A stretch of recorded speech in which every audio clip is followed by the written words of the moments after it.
Assalamualaikum warahmatullahi wabarakatuh. Halo semuanya. Pada kesempatan ini, saya akan membahas materi tentang listrik statis. Disimak ya.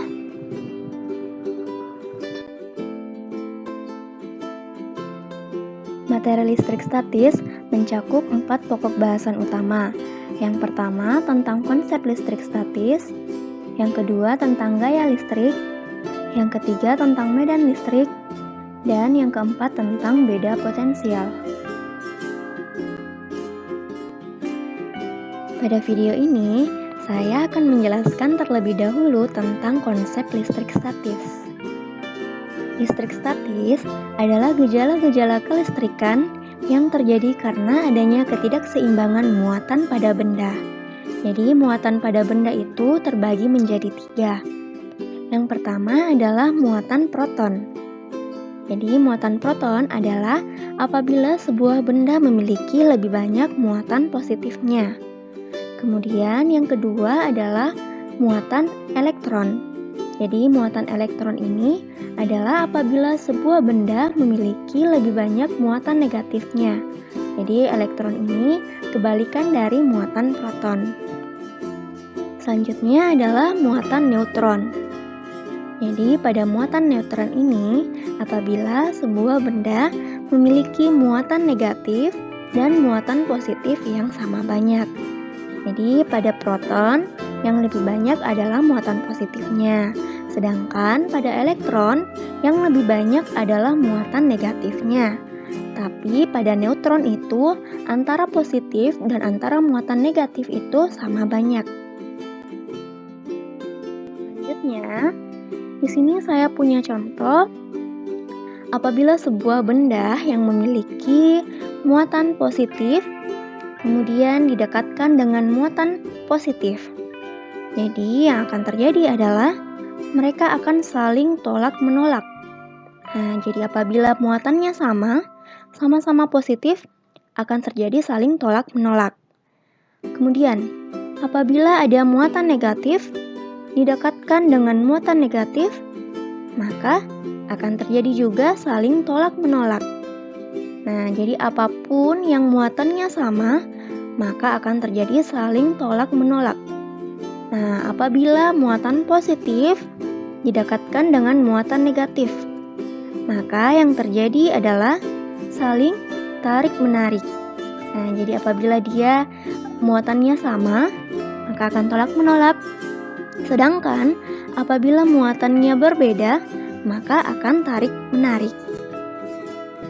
Selanjutnya, contoh listrik statis dalam kehidupan sehari-hari. Jadi, eksperimen ini kalian bisa coba di rumah ya. Caranya, rambut yang memiliki muatan neutron, artinya antara muatan positif dan muatan negatifnya yang sama banyak.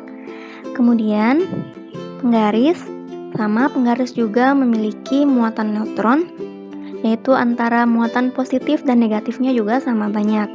Nah, kemudian penggaris ini akan digosokkan ke rambut. Nah, sehingga penggaris tersebut yang awalnya adalah memiliki muatan neutron, sehingga muatan positifnya akan hilang dan digantikan oleh muatan negatif.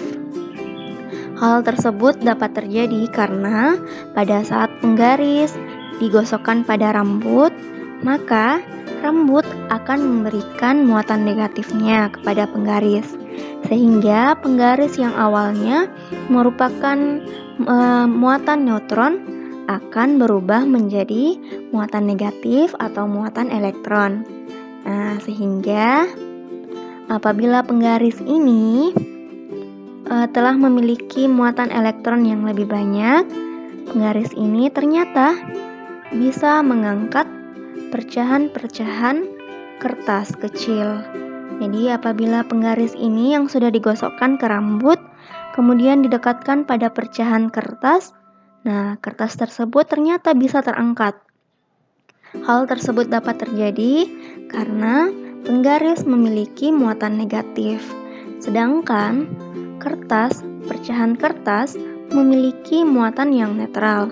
Artinya, di dalam kertas itu memiliki muatan positif dan negatif yang sama banyak.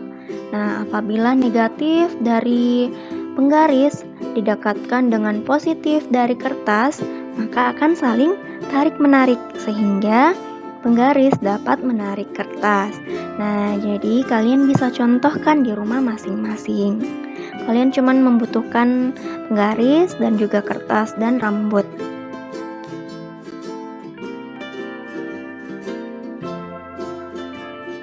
Video selanjutnya, saya akan membahas tentang gaya listrik atau hukum Coulomb.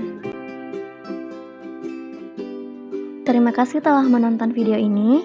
Jangan lupa di like, subscribe, dan share. Dan jika ada yang ingin ditanyakan, silahkan berkomentar di kolom komentar di bawah ini. Terima kasih, sampai jumpa di video selanjutnya.